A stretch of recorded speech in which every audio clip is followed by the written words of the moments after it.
ഇന്ന് എൻ്റെ കൊച്ചുമക്കളെല്ലാം വന്നിട്ടുണ്ട്. അവർക്ക് വേണ്ടിയിട്ടൊരു റോസ്റ്റഡ് ചിക്കനാണ് ഞാനിന്ന് ഡിന്നറിനുണ്ടാക്കുന്നത്. ചിക്കൻ കഴുകി വൃത്തിയാക്കി വെള്ളമില്ലാതെ എടുത്തു വെച്ചു. അതിലോട്ട് ഉപ്പ് പൊടി, കുരുമുളക് പൊടി, ഗരം മസാല, വെളുത്തുള്ളിയുടെ പൊടി, കാശ്മീരി ചില്ലി എല്ലാം ഏകദേശം ഓരോ ടേബിൾ സ്പൂൺ തന്നെ വേണം. നല്ലപോലെ തേച്ച് പിടിപ്പിച്ച് നല്ലപോലെ ഒന്ന് ഇളക്കി എടുത്ത് വയ്ക്കുക.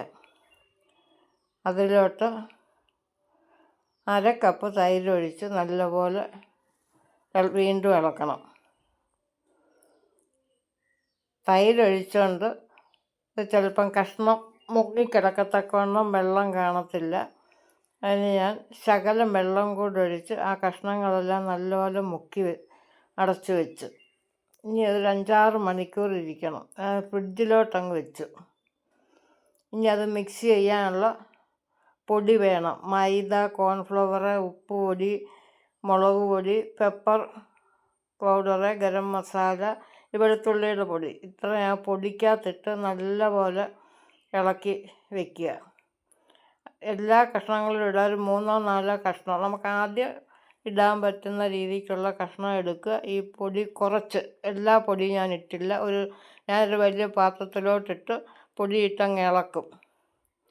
അങ്ങനെ ഇളക്കിയിട്ട് വീണ്ടും അതൊരു തണുത്ത വെള്ളത്തിൽ ഓരോ കഷ്ണങ്ങളിട്ട് മുക്കിയെടുത്ത് ഈ പൊടിയിൽ തന്നെ ഇട്ട് വീണ്ടും ഇളക്കി അതുപോലെ തന്നെ ഇളക്കി എടുക്കും.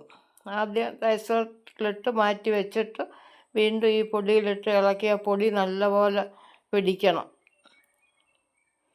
അതിന് 2 കോട്ട് ഇട്ടത് നല്ലപോലെ ഒരു പൊടി വേണം.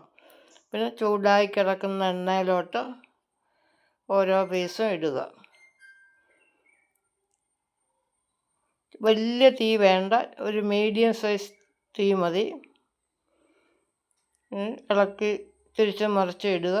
ഏകദേശം ഒരു 10-12 മിനിറ്റ് ആകുമ്പോഴത്തേക്ക് വലിയ തീ ഇടാതിരുന്നാൽ കിടന്ന് മൊരിഞ്ഞ് വരും. പുറം നല്ല ക്രിസ്പിയായിട്ട് വരണം.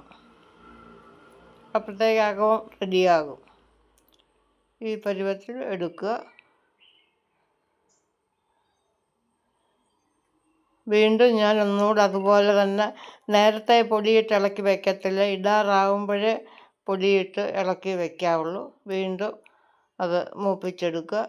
അതിൻ്റെ കൂടെ അവർക്ക് പൊട്ടറ്റോ ഫ്രൈസും വേണം, മയോണൈസ് വേണം. ഇതെല്ലാം ഇവിടെ തന്നെ ഉണ്ടാക്കിയതാണ്. ഉണ്ടാക്കി